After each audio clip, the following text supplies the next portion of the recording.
लोकसभा में जादुई आंकड़ा छूने से कितनी दूर है एनडीए? बगावत के बाद बदले समीकरण और अब दोस्तों परिसीमन बिल भी बीजेपी एनडीए पास करवा लेगी बड़ी आसानी से।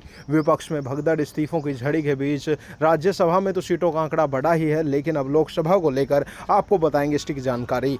नॉलेज विद यूट्यूब चैनल आप देख रहे हैं। देश में सियासत में इन दिनों दल बदल और सियासी उठापटक का दौर चरम पर है। महाराष्ट्र में शिवसेना यूबीटी से लेकर बंगाल में तृणमूल कांग्रेस के भीतर उथल पुथल मची हुई है। बीते कुछ महीनों की बात करें तो दलों में टूट का फायदा सत्ताधारी एनडीए को काफी हो रहा। नतीजा ये लोकसभा राज्यसभा दोनों में एनडीए पहले से कहीं ज्यादा मजबूत दिख रही है। इन सब के बाद सबसे बड़ा सवाल उठ रहा है कि एनडीए संसद में जादुई आंकड़े के करीब पहुंच रही है, जो देश की चुनावी राजनीति की दिशा बदल सकती है। थोड़ा पीछे चलकर देखें तो पूरा सियासी घटनाक्रम 17 अप्रैल 2025 से शुरू हुआ।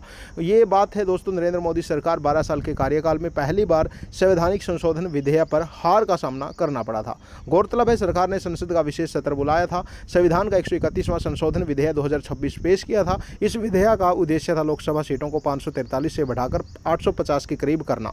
परिसीमन को 2011 की जनगणना से जोड़ने का प्रस्ताव था। सरकार चाहती थी संसद को यह अधिकार मिले कि भविष्य में परिसीमन के लिए जनगणना का उपयोग किया जा पाए। न पास हुआ परिसीमन बिल, वजह थी 2/3 बहुमत न मिलना बीजेपी को। फिलहाल बिल के पक्ष में 298, विपक्ष में 230 वोट पड़े थे। इस तरह से सरकार को 54 वोट कम होने की वजह से बिल पास न करा पाई थी। दल बदलुओं के बदले समीकरण से आम आदमी पार्टी के 7 सांसदों ने पाला बदला, बीजेपी में शामिल हुए। राघव चड्ढा ने आरोप लगाया आम आदमी पार्टी के मूल सिद्धांतों से भटकी है।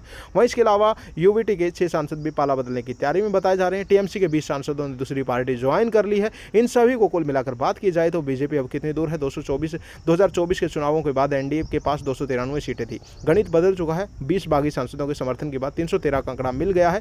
यूबीटी के 6 सांसद आए तो 319 का आंकड़ा जाएगा। मामला यही खत्म नहीं, यूपी में केशव प्रसाद मौर्य ने दावा किया है सपा के 25 से 30 सांसदों की भगावती को लेकर। ऐसे में 350 के करीब पहुंच सकती है एनडीए, जिसमें दोस्तों आसानी से बिल पास करवाए जा सकते हैं। राज्यसभा में भी एनडीए का कुनबा बढ़ गया है। राज्यसभा के हालिया चुनावों में 26 में से 19 सीटें जीती हैं और बीजेपी के पास अकेले 114 है। एनडीए का आंकड़ा 150 के पास पहुंच गया। टीएमसी के 3 और पूर्व सांसद भी शामिल होने के बाद ये आंकड़ा 163 सीटों की जरूरत के साथ हो जाएगा आगे। वहीं राज्यसभा में बहुमत से अभी भी बीजेपी एनडीए दूर रहेगी, लेकिन लोकसभा में जादुई आंकड़ा के पास पहुंचती नजर आ रही है।